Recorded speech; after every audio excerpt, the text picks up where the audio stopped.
الرحمن علم القرآن خلق الإنسان علمه البيان بسم الله الرحمن الرحیم۔ شروع کرتا ہوں اللہ تعالیٰ کے نام سے جو بڑا مہربان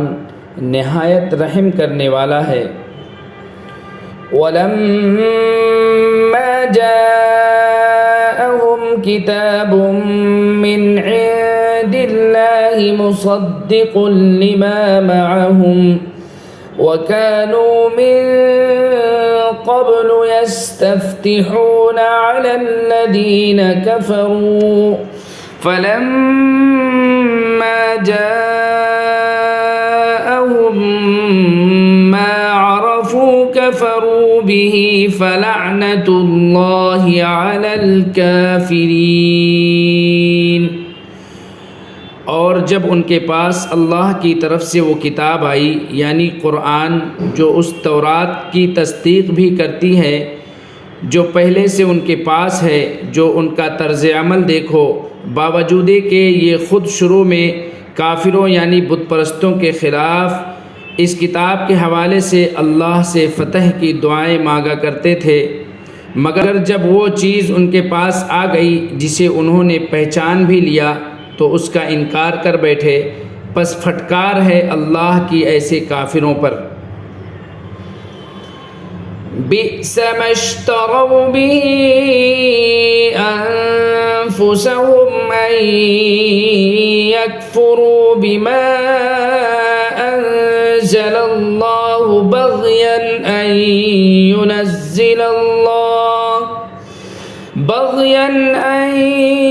ينزل الله من فضله على من يشاء من عباده فباءوا بغضب على غضب وللكافرين عذاب مہین۔ بری ہے وہ قیمت جس کے بدلے انہوں نے اپنی جانوں کو بیچ ڈالا ہے کہ یہ اللہ کی نازل کی ہوئی کتاب کا صرف اس جلن کی بنا پر انکار کر رہے ہیں کہ اللہ اپنے فضل کا کوئی حصہ یعنی وہی اپنے بندوں میں سے جس پر چاہ رہا ہے کیوں اتار رہا ہے، چنانچہ یہ اپنی اس جلن کی وجہ سے غضب بالائے غضب لے کر لوٹے ہیں اور کافر لوگ ذلت آمیز سزا کے مستحق ہیں۔ وَإِذَا قِيلَ لَهُمْ آمِنُوا بِمَا أَنزَلَ اللَّهُ قَالُوا نُؤْمِنُ بِمَا أُنزِلَ عَلَيْنَا وَيَكْفُرُونَ بِمَا وَرَاءَهُ وَهُوَ الْحَقُّ مُصَدِّقًا لِمَا مَعَهُمْ قُلْ فَلِمَ تَقْتُلُونَ أَنبِيَاءَ اللَّهِ مِن قَبْلُ إِن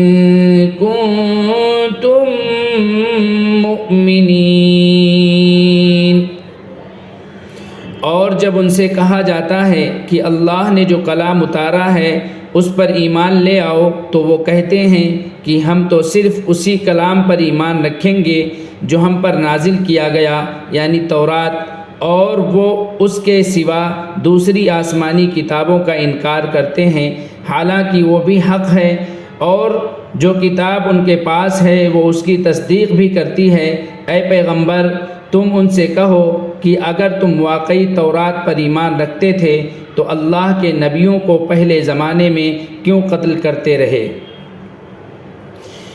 وَلَقَدْ جَاءَكُم مُوسَىٰ بِالْبَيِّنَاتِ ثُمَّ اتَّخَذْتُمُ الْعِجْلَ مِن بَعْدِهِ وَأَنتُمْ ظَالِمُونَ۔ اور خود موسیٰ تمہارے پاس روشن نشانیاں لے کر آئے، پھر تم نے ان کے پیٹھ پیچھے یہ ستم ڈھایا کہ گائے کے بچھڑے کو معبود بنا لیا۔ وَإِذْ أَخَذْنَا مِيثَاقَكُمْ وَرَفَعْنَا فَوْقَكُمُ الطُّورَ خُذُوا مَا آتَيْنَاكُمْ بِقُوَّةٍ وَاسْمَعُوا قَالُوا سَمِعْنَا وَعَصَيْنَا وَأُشْرِبُوا فِي قُلُوبِهِمُ الْعِجْلَ بِكُفْرِهِمْ قُلْ بِئْسَ مَا يَأْمُرُكُمْ بِهِ إِيمَانُكُمْ إِن كُنتُم مُؤْمِنِينَ۔ اور وہ وقت یاد کرو جب ہم نے تم سے عہد لیا اور تمہارے اوپر طور کو بلند کر دیا اور یہ کہا کہ جو کچھ ہم نے تم کو دیا ہے اس کو مضبوطی سے تھامو اور جو کچھ کہا جائے اسے ہوش سے سنو۔ کہنے لگے ہم نے پہلے بھی سن لیا تھا مگر عمل نہیں کیا تھا، اب بھی ایسا ہی کریں گے۔ اور دراصل ان کے کفر کی نحوست سے ان کے دلوں میں بچھڑا بسا ہوا تھا۔ آپ ان سے کہیے کہ اگر تم مومن ہو تو کتنی بری ہیں وہ باتیں جو تمہارا ایمان تمہیں تلقین کر رہا ہے۔